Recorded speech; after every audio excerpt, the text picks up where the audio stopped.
research, skill transfer from on-ground to online context, kind of comes, I'll give you a little bit of background first, comes from our background as teacher educators and as administrators, and we perceived that there was a disconnect with really good professors in the classroom, and then sometimes their performance would not be quite the same online. And so we've developed quite a lot of research and professional development training in this area. So we want to start by talking a little bit about a couple of terms that we'll use that we need to make sure that everybody understands. Are you all familiar with the flipped classroom? Okay, so I won't go into a lot of detail, but this is the methodology that we try and use at Westcliff University, and this is what we're working with to get our professors to use. It's one thing to say that we do that, but to get everybody on board to actually do it is a bit of a challenge.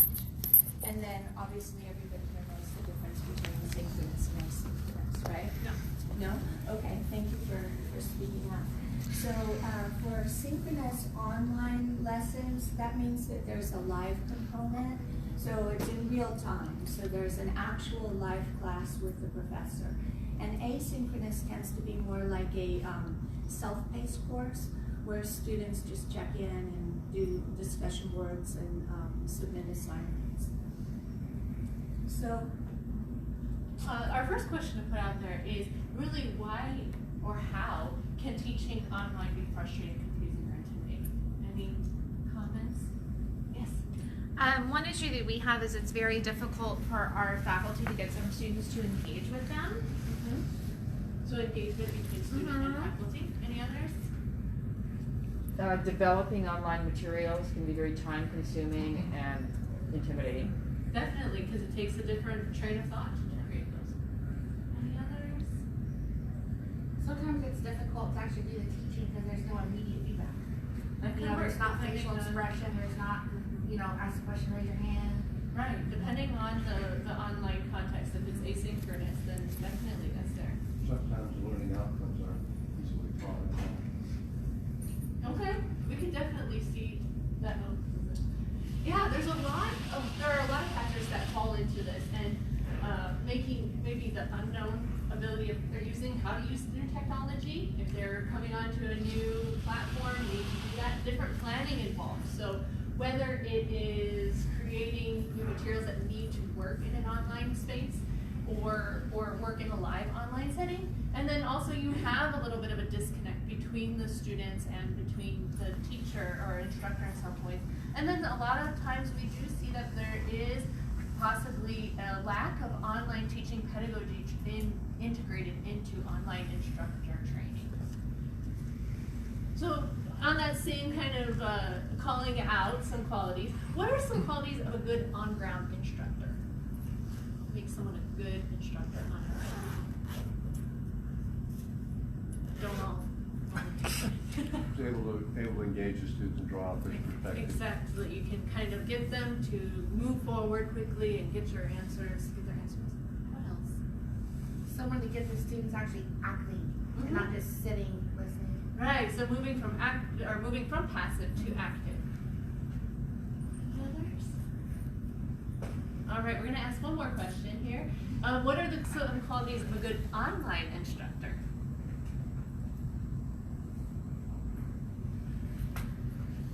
I would say the same, but the method will have to be different. Well, she should be up here with us. We've brainstormed a list of several different instructor qualities, and as you look through this, you could argue that they're needed for both. But this is where that skill transfer comes in, is they do look different in an on-ground setting and in an online setting. And so it's how do we bridge that gap? How do we cross through it? So we're going to move forward and we're going to highlight 4 of the main problems that we tend to deal with in this skill transfer. And so they are the tools and technology, comprehension, grading and feedback, knowing your students, and collaboration and engagement. So we'll kind of go back and forth in terms of we'll propose a problem and then a solution, or maybe 1 or 2 solutions for that problem, and then some of the theory, some of the research that supports the solution. So So the first problem was the tools and technology. So on ground, instructors tend to feel very comfortable with the tools and technology that they have. They can manage the physical space of the classroom, and it's the tried and true tools, right? We're used to our textbooks and our whiteboard, and maybe you have a smartboard or something, but we tend to dominate that technology. Whereas online, the students are not all in the same environment. So how do we adapt those tools to meet this different scenario? A solution here would be to get to know your online space. So how do you navigate the platform? It seems so simple, but a lot of times it's quickly shared in an orientation. We kind of expect a sink or swim mentality there. And how do we help students navigate that platform, especially when they're just new into the program? There are lots of different features that can facilitate. So instead of going to our tried and true maybe grouping patterns or how we convey information, it's going to look a little different with features such as muting, chatting, uploading tools, online resources, and different technology. And then also thinking about it's not as easy to just group you three together and you three together. We have to really plan that grouping and be intentional about it, whether it's in the discussion forums or within the online live synchronous class component that might be there. How to relay that information effectively, typing in can easily be very misconstrued when students are typing it in there. So it's finding established tools to facilitate, to enhance that lesson, and using what you have in that online space. And this is just one example. Are you familiar with Zoom? So lots of features on here, but they do take a little bit of time to become comfortable with, especially breakout sessions. We're seeing technology really be able to mimic or mirror what we do in a physical space, but it does take a different mindset to get there and to get there smoothly.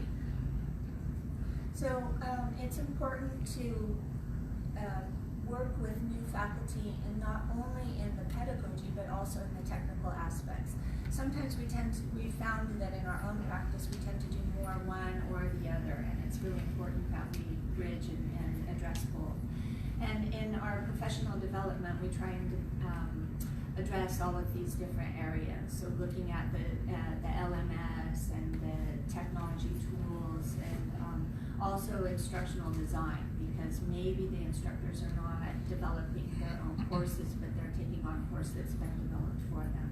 So they need to understand how that works. So the next issue that we want to look at, or the next problem, is comprehension, grading, and feedback. So in a class where you have this physical interaction with students, and you can read their facial expressions and see if they understand or if they look confused or bored or uninterested, it's a lot easier to kind of shift gears and check in and change and address the issue. When we're online, it's a little bit harder, obviously, to read the student's face, particularly in an asynchronous environment. In a synchronous environment, you can see a thumbnail, but there's a lot of things to manage. So you have a lot of thumbnails, but you've got the content that you're trying to deliver. So how do you make sure that all of your students are on task? And particularly if you have a large class and a lot of thumbnails, you can't keep track of everybody. A solution here with a couple of examples is to be sensitive and clear. So multiple means of conveying information, maybe creating an audio recording or video that can go along with instructions or something that's already been provided in the class. Really careful to consider how you come across. We've all received an email where we're like, oh my goodness, I'm so offended right now, and it was totally taken out of context. So that can easily be done when we're just relying on the written or typed word. And so especially when we're doing something sensitive like grading, and we don't have that same rapport as a face-to-face feedback time, we want to think about how it comes off. Even going to the extreme of giving a little more feedback and emphasizing that positive. Thinking about the difference between negative and constructive feedback. What does that look like when you don't have maybe the oral only component, or when you're just strictly typing it within a grade, especially if it is a lower grade that you have to give. And then also providing examples of expected responses or different types of assignments that it. And I use a lot of these tools to emphasize. So a lot, if I'm typing something and I even think that it might be construed or misconstrued in a way that I don't mean it, or taken in a mean way, even though I don't mean it, I speak on a dream screencast just so that voice tone can be conveyed to the students, and they don't feel like it's just a criticism in the email or in the feedback. And then also with Turnitin, if you do have it, you can use the voice comment and the text comment there. And so it's very helpful to pair that up, or even just add a personal note in there that they can listen to and feel a little more confident as they do it. Although it does take planning, because when I'm reading and trying to grade it, there's a lot of and I have to really plan that accordingly. So it's a little shift in how you want to think about grading. It's nice just to add on to that too, to give some audio and visual components, so it's not so text dense and so reading heavy all the time. We need to be mindful of andragogy and adult learning principles, because adults learn differently than children or adolescents. So we need to pitch the teaching in the higher education setting towards adult needs. And that can be really important in terms of how we develop this rapport with them. It's different than working with youngsters. The next issue that we want to look at is knowing your students. So this kind of adds on to the previous ones that we were looking at. But how do you develop this rapport with them? By getting to know them as individuals. When we're in an online environment or an asynchronous environment, sometimes we feel more distant from the students. We don't really know their story. We don't know their motivations, what they like, what they want, why they're in there in the class. So it's a little bit easier, obviously, when we meet people on a one-to-one basis and we get to see their face. There's a huge difference in how we feel about people when we actually see them. And if you've graded a lot of papers for an online class, you know that there's a tendency after a few, you're just kind of like, why are they all doing this? And so there is a little bit of there's less patience maybe involved when you don't have a face to the name. So a solution here would be to be active and intentional in interactions. We want to really think about being actively involved in those discussion boards, really noting what students are putting out there, reading between the lines, and spending that time and using it again as you're responding to students. Oh, I remember last week when you said this, or how does that work in your job as this? And we can develop that rapport through that time in the discussion forums or in those online classes that we have. And you can even add, so you want to respond in a way that shows your expertise, but also your personal and professional experience that is involved in the subject that's being taught. And then as you're reading assignments, commenting on how maybe that information could help another student, or tying it together with the information that you've already collected. And not letting students hide is a big one. And unfortunately, in discussion forums, it is a little easier to get students to draw out because they have to post something. It gives them a little more time. But really encouraging students to build on what their ideas are. And then finally, even adding something fun as a discussion board for fun comments, and having a little place where you can go enjoy or read some funny memes and then come back to the learning environment. But all of that contributes to getting to know the students a little better, and the students getting to know the instructor a little better as well. And then that just opens up that social presence and trust. So with the theory behind that, we're looking at situational characteristics that might make people different in different situations. Everybody's a unique individual, and we have different days, and so this comes through, and it really affects the learner's motivation and interest in the course if they feel like they're known as an individual. So the next one we want to look at is collaboration and engagement. That was one of the things that people mentioned in terms of qualities of a good teacher in both online and on ground. How do we get students engaged and interacting and interested in the content? So in the classroom, it's kind of easy to do that because you can circulate and you can get people involved. Proximity really makes a big difference. So when you come up close to people, then they're on task and they're paying attention and they'll interact and engage with you. When you you're far away from your students, and it's a little bit more difficult to do that, and particularly when we have students in all different time zones. So there's a lot of variables to try and manage. So you have different cultural issues, individual issues, and time zones and personal issues. And the key here in this next sentence is plan. Plan interactive and engaging lessons. As was mentioned in the beginning, with the planning for these online activities takes a lot longer than just doing them and throwing them together in the comfort of a physical classroom. So thinking about how to get away from that traditional lecture by really engaging students and encouraging them to be those active students. Using tech tools that can facilitate this. So right now, like I mentioned earlier, we have so much technology on our hands that could really get students to be active participants. Whether it's Google Docs, because you can track and see who's done what on this report, who's done what on this presentation. And you also have the breakout sessions, so you can go from room to room. Has anyone used the breakout sessions on Zoom? They're fantastic. They're a game changer, because now it's lifted up that challenge, or it's taken away that challenge of how do you do group work in an online setting. This has done that. It also gives time for students, if you are in an asynchronous environment, you could have some virtual office hours and get to know your students, or have them work together on projects. You can call on students, grade on participation while they're in those synchronous classes.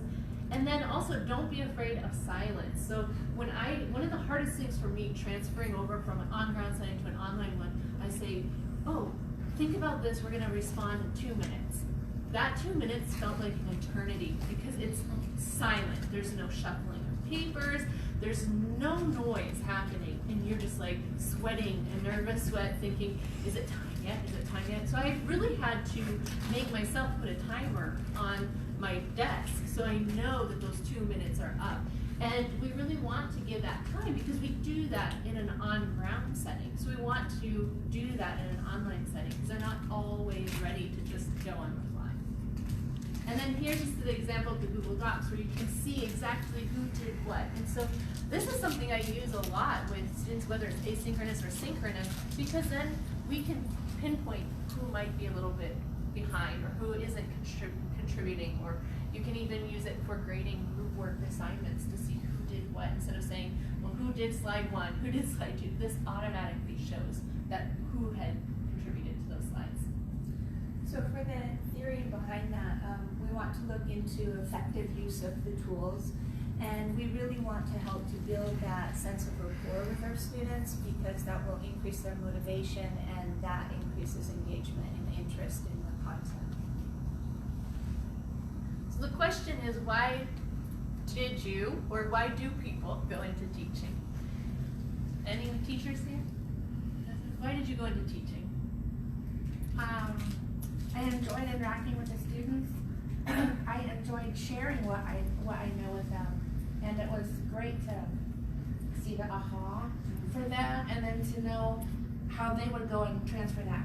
Right, exactly. Any other example? Why did you go into teaching? I really liked sharing and engaging with students, sharing things that I enjoy about a subject matter, and then seeing students respond and also come to enjoy them as well.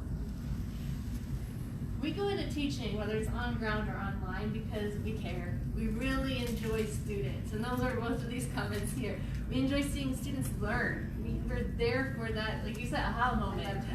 Yeah, that's a wonderful thing. And a lot of instructors think that online teaching is easy. It is easier if you don't do anything, or if you just do the bare minimum. That can be said for on ground as well. But for an effective class, whether on ground or online, it really takes time, effort, and focus on development. It takes that time for us to hone our craft in this newer environment. And in online context, distance and low rapport can make it difficult, but it doesn't mean that we have an excuse to stop reaching out to students, that we are continuing to keep that distance there. So we need to take and make that time to develop rapport, develop relationships, and to really put an effort out there. So just to wrap up, in our experience, we would like to offer our experience to you. So if anybody is interested in having us look at your faculty engagement, your faculty performance in the online environment, we would be more than happy to help you if you would like some assistance with a needs assessment and to see how you might be able to implement some of the techniques that we've suggested. So if anyone has any questions, we would be more than happy to answer them. Are you gonna put this on YouTube? It's on Facebook right now. Facebook Live. You had a question. So I want to go back to the flipped classroom, which is what you had at the very beginning, and of course that can be on the ground or online. And my experience is that it's very challenging to get the students to actually complete the material before the class. So what are your tricks? My tricks are I hold the students accountable and I let them know on the very first day that we're using flipped classroom and that they need to come prepared.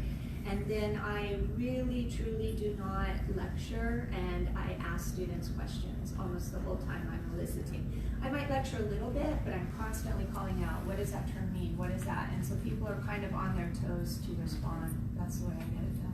I would say it differs based on the level. With my graduate student classes, I rarely have that problem. With the undergraduate or with other classes that I've done that with, I would say I've scaffolded to make sure that I send out an email of exactly what they need to prepare before they come, just as a reminder, because if they're looking at the syllabus, it's like, all of this needs to be ready. So I might say, you know, this week while you're preparing, think about these 3 questions, find a video that shows what we're talking about, or bring this to the class. And that does, they don't think it's preparation if I'm sending them to go look for a YouTube video or some website that determines or shows that information. But it takes effort from the very beginning, and then it takes consistency to go through. And then if the expectations are there and then it doesn't happen, then it's reflected in the grade. Yes. Is synchronous attendance required in your online courses? Yes. Okay. If they don't come to the synchronous session, they have the opportunity to watch the recording of the synchronous session and write a summary of it. But yes. Okay. And we've had dedicated faculty and students who are there at 1 a.m. or 3 a.m. Depending on the time. depending Right, on where they're yeah. at. I also found that the type of questions you ask in an online environment is important as well to draw out student engagement. For example, I always ask them, who has a better idea and why? And typically when you ask those type of questions, students are more apt to come out of the shadows, so to speak, on an online environment, get them more engaged. The engagement Right. component Mm-hmm. And keeping videos on when you're talking Right. to a blank screen, it's not very motivating. So making sure students know. So a question over here? Just how do you record the sessions? Is it just like on Zoom or? We use Zoom. It's automatically set up to record for all professors, and then it's put into the course on the learning management system. And I also had a question on faculty development. Is there any aspect to that to help them be able to teach online? Yes. Are So you involved in that, or you're just yes, teaching online? from the very beginning, Yeah. first of all, we do all for the college education and general education.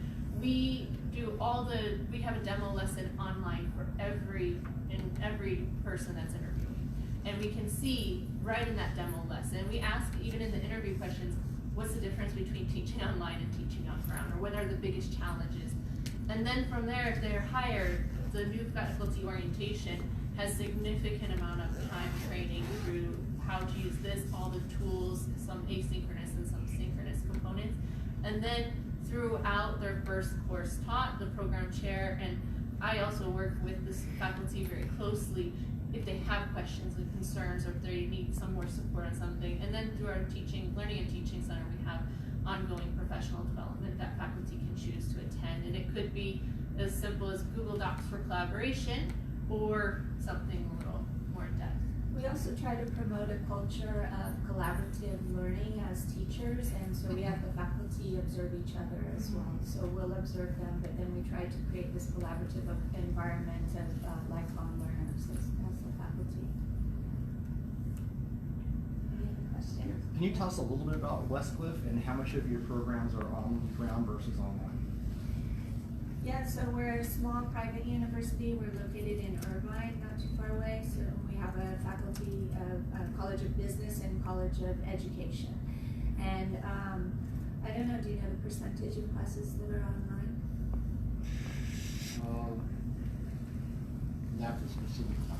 A significant amount of our students are strictly online, and the ones that are on campus are actually hybrid. So they have their physical location is on, or where they meet for their class is on campus, but the rest is online. So they're submitting assignments online and participating in discussion boards, even though they come to a live class. So the difference with the online component is that they'll have this synchronous class as opposed to being there physically.